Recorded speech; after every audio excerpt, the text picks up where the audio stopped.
आणि आता एक मोठी बातमी, सर्वसामान्य महिलांसाठी कल्याणकारी ठरलेल्या लाडकी बहीण योजनेचा लाभ घेणाऱ्यांसाठी ही महत्त्वाची बातमी आहे। लाडकी बहीण योजनेचा गैरफायदा घेतल्याच्या तक्रारी वाढल्यानंतर आता या योजनेतील लाभार्थ्यांची पडताळणी करण्यात येणार असल्याची माहिती महिला आणि बालकल्याण मंत्री अदिती तटकरे यांनी दिली आहे। शासन निर्णयात कोणताही बदल होणार नाही, मात्र ज्यांनी या योजनेचा गैरफायदा घेतलाय त्यांची पडताळणी केली जाणार असल्याचं त्यांनी स्पष्ट केलंय।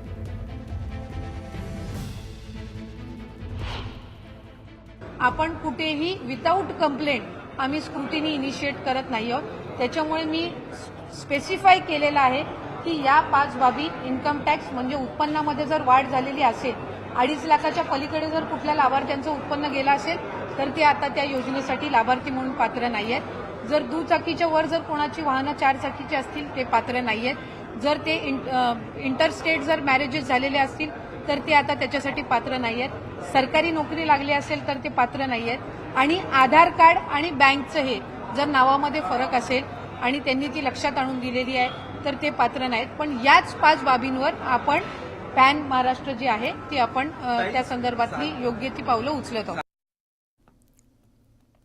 पुन्हा एकदा बातम्या वेगवान स्वरूपात।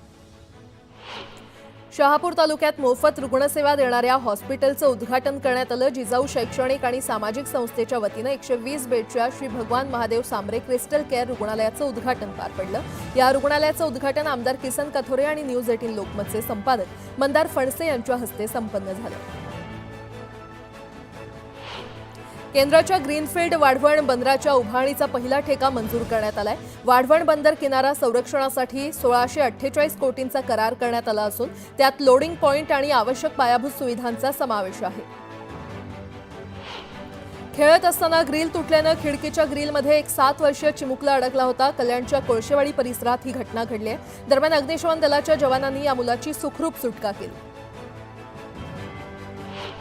ठाणे महापालिका क्षेत्रातील हवेची गुणवत्ता राखण्यासाठी पालिकेनं विविध उपाय केलेले आहेत। त्यानुसार पालिकेनं एकूण 297 बांधकाम व्यावसायिकांना मार्गदर्शक तत्वांचं पालन करण्याचे निर्देश दिलेत। 39 बांधकाम व्यावसायिकांना कारणे दाखवा नोटीसही बजावली आहे।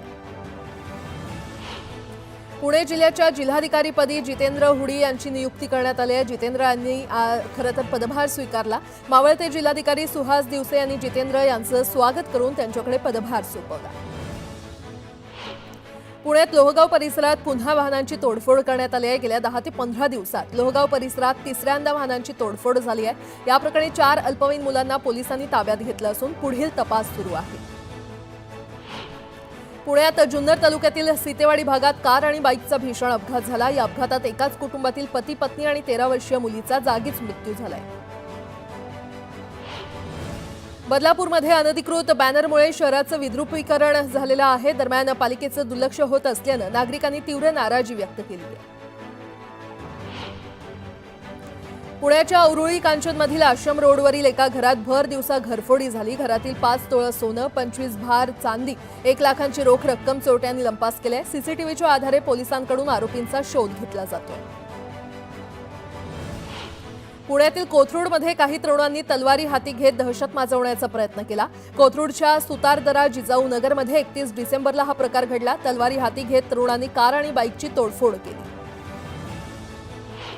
नागपूर जिल्हा परिषदेला मुदतवाढ देण्याचा प्रस्ताव जिल्हा परिषदेमध्ये मंजूर करण्यात आलाय। जिल्हा परिषदेचा कार्यकाळ 17 जानेवारीला संपणार आहे। दरम्यान या ठरावावर राज्य सरकार काय निर्णय घेणार याकडे सगळ्यांचं लक्ष लागलं।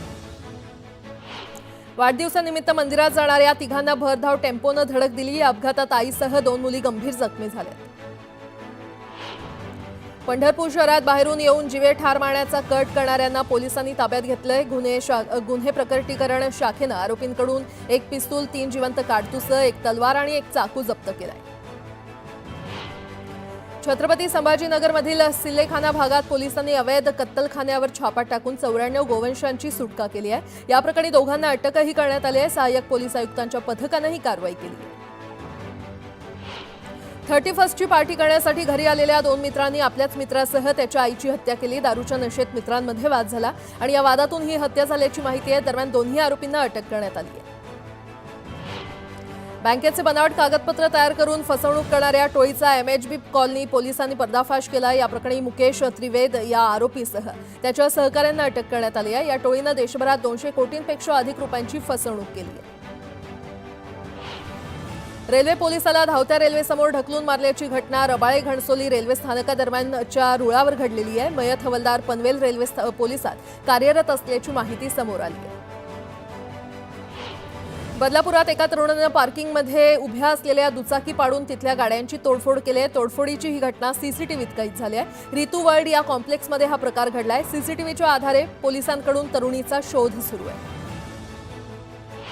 भिवंडी शहरात डिसेंबर महिन्यात केलेल्या 13 कारवायांमध्ये 36 बांगलादेशींवर कारवाई करण्यात आली आहे। बनावट कागदपत्रांच्या आधारे हे बांगलादेशी भिवंडीमध्ये वास्तव्य करत होते।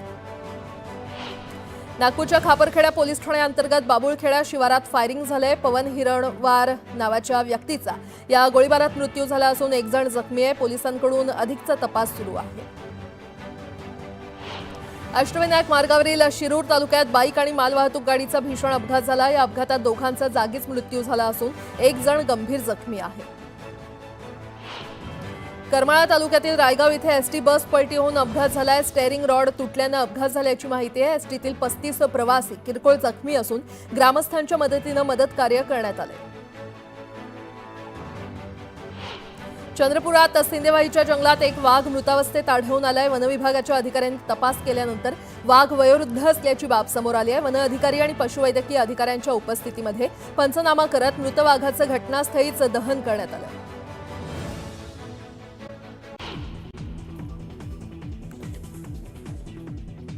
शरद पवार आणि छगन भुजबळ एकाच मंचावर येण्याची शक्यता। चाकणमधील सावित्रीबाई फुलेंच्या पुतळ्याचं करणार अनावरण, सूत्रांची माहिती।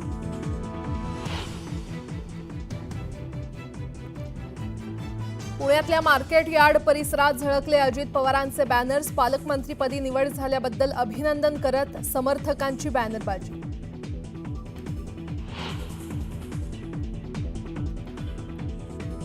संतोष देशमुख हत्या प्रकरणातील 3 आरोपी फरार घोषित। सुदर्शन घुले, कृष्णा आंधळे आणि सुधीर सांगळे वॉन्टेड, तर एक संशयित ताब्यात।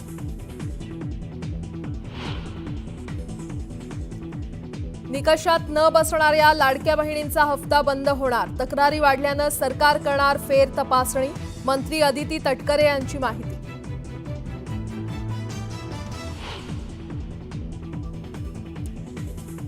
फळ विक्रेत्याला मराठी येत नसल्याची विचारणा केल्यानं जमावाकडून तरुणाला घेराव, कान पकडून मागायला लावली माफी। मुंबईजवळच्या मुंब्रा इथली धक्कादायक घटना, व्हिडिओ व्हायरल।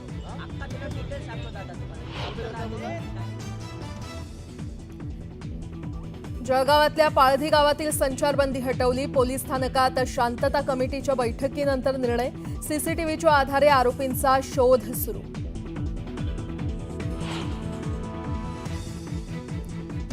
काश्मीरचं नाव कश्यप होऊ शकतं, केंद्रीय गृहमंत्री अमित शहांनी दिले संकेत।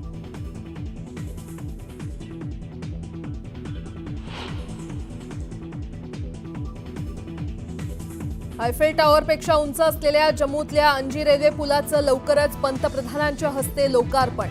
कटरा ते श्रीनगरपर्यंत थेट रेल्वे गाड्या चालवण्याचा मार्ग मोकळा।